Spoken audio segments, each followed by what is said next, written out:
G'day y'all, my name is Tara Tuatai, and I'm very lucky on featherandfree.com to have one of the parrot world's most treasured advocates, Julie Weiss Murad, the founder of the Gabriel Foundation in Denver, Colorado. Welcome, Julie. Hi, Tara. It's wonderful to have you here. Thank you. Thank you so much for showing us around the Gabriel Foundation. Well, my pleasure, and you got to see snow too tonight. Snow, yes. I'm a tropical flower, and I got like weird white stuff on me that I didn't quite care for. So, what do you think? I think you got an amazing operation here. It's like the birds are so well cared for. It's like you see, it's like they're spoiled. They get an excellent diet, and your volunteers have been so kind at showing us everything. Well, we are so thrilled that you made it here.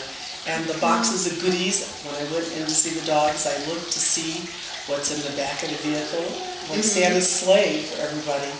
How exciting. It's wonderful. And what you have done on Feathered and Free, what you've done on the different bird boards, bringing so many people together to share in this passion for parrots, is terrific. Thank you. Thank you. So tell us a little bit about how you got the Gabriel Foundation started. What was your inspiration? My inspiration for Gabriel Foundation was a bird named Gabriel. And that was a bird, a hyacinth macaw, that came to me around the end of 1992. And sadly, Gabriel was only with me for not even 2 years, about 22 months. And he passed away, died from an illness inception. And losing that bird that I thought would be with me for 40 or 50 or 60 years was a real jolt, because even having good information, having access to wonderful veterinarians, to great nutrition, to all the kinds of things that we've spent so much time learning about, I still lost that bird. And it was a motivation for me to be able to start the foundation. I had lived with birds for many, many, many years, and then going on my 38th year celebrating life with parrots, or what someone may choose calling being a bird brain, but 38 years, and parrots have meant so much to me. They've brought me around the world. They've helped me meet people from every aspect of life, so many countries, and there's a shared goal and passion, and that's what's been so wonderful about your site, is the promotion of conservation, the key to understanding parrots in captivity, how we improve their lives, and how we learn to save and protect those in the wild too. It's terrific. It's very sad when you think about the species that we've lost already, such as the Carolina parakeet. I know, I'm jealous you saw that whole bird in Charleston, South Carolina. Never had an opportunity to see that. Yeah, we've lost so many. And think about that over 1/3 of the remaining parrot species are critically endangered or threatened. It's a huge number. Huge. So what do you think we can do as parrot lovers to help this? I think exactly what you're doing. Your focus on ecotourism. You're traveling around the world. We're seeing parrots that have been captive that are now wild. They may be free. They're certainly not in their native habitats. Bringing people together to understand the magic and the joy of what we have in front of us with every one of the wild animals that we see and keep in our own homes, but also inspiring people, showing the pictures, the information, and inspiring them to care about birds in the wild, and it's so important. I think if we don't do that, our grandchildren won't have something left for them in the world, parrots. It's terrible what the poachers are doing in South America. It's like I've seen some of those bamboo tubes that they shove them into, and they ship them overseas. Yeah, it's pretty heartbreaking. You know, fortunately, you're lucky living in Australia. It's a closed continent. You know, real importation or exportation. There's a few exceptions. And fortunately, the Wild Bird Conservation Act in the United States from 1992, and the cessation of importation of the European Union. That's terrific.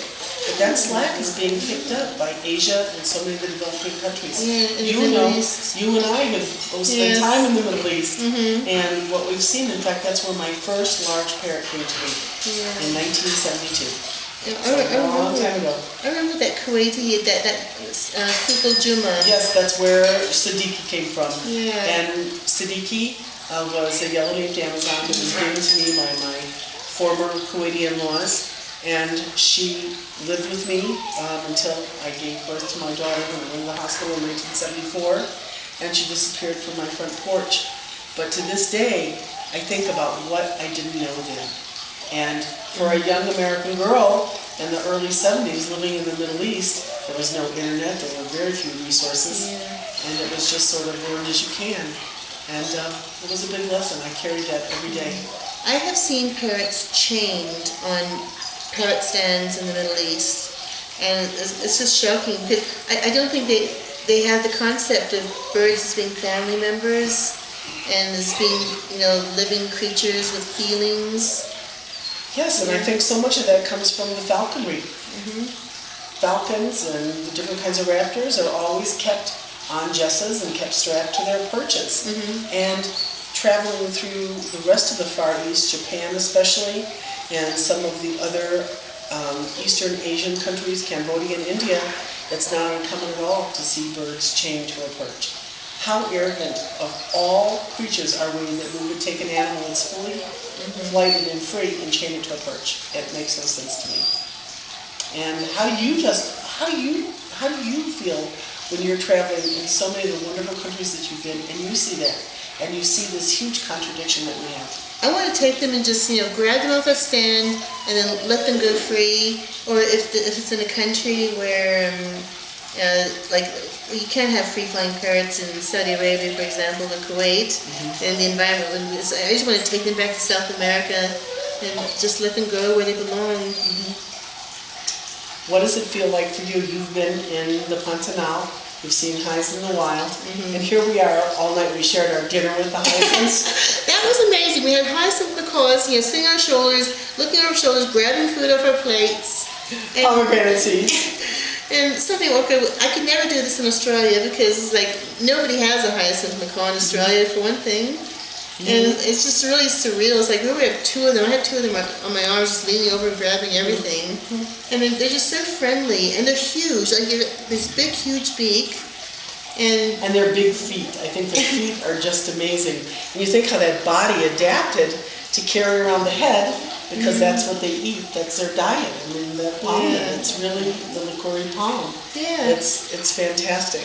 You know, it's wonderful for us that the message that you and I share, and that the volunteers who are here with us tonight, the team at the Gabriel Foundation, all of us, this is a universal message. And I think that if we focus on the change that we want to see, then we'll make that happen. I believe that. I think if we don't believe that, then there's no hope at all. So with the kind of motivation and the audience that we're reaching through your video, through your forum, through the Bird Board, through the Gabriel Foundation, through the other groups that are so really dedicated to parrot welfare, I hope that at least during my lifetime we see a reversal unfortunately for the birds. You know, we have so many species that are already endangered: the sphinx macaws, golden conures, and the St. Vincent Amazon. Oh my gosh, and the Dominica Amazon, the Cuban Amazon. Yeah. So many species, even the gray, the Moluccan cockatoo. Yeah. It's heartbreaking. You live in the land of parrots, and you live in the most marvelous country in the world. We've got them in our backyards. And how many Americans would just give their right arm to be able to go there to see that? Yeah. You know, it's fantastic. It's something it's like I never take it for granted. It's always been like, I know it's like native Australians. I wasn't born in Australia, I was born in America, and I'm a dual citizen, so maybe I have a greater appreciation. I don't take it for granted. It's like, it's just such a joy. So you're driving to work, and then there you've got these galahs on the telephone wires, and you've got the, I've got corellas. You know, I get woken up every morning by lorikeets. And do you have the slender bills near you? Yes. Oh my gosh, just to see the annex of those birds. You know, we've got such a diverse flock here at the Foundation, from so many species of cockatoos, macaws, Amazon conures, the cockatiels, the budgies, the lovebirds, finches. The diversity of the birds that have come to us is really tremendous. And to be able to share our lives with some of the lilies that we have, and some of these other very, very special creatures that have brought us so much. Yeah. Okay. That's over 10 minutes.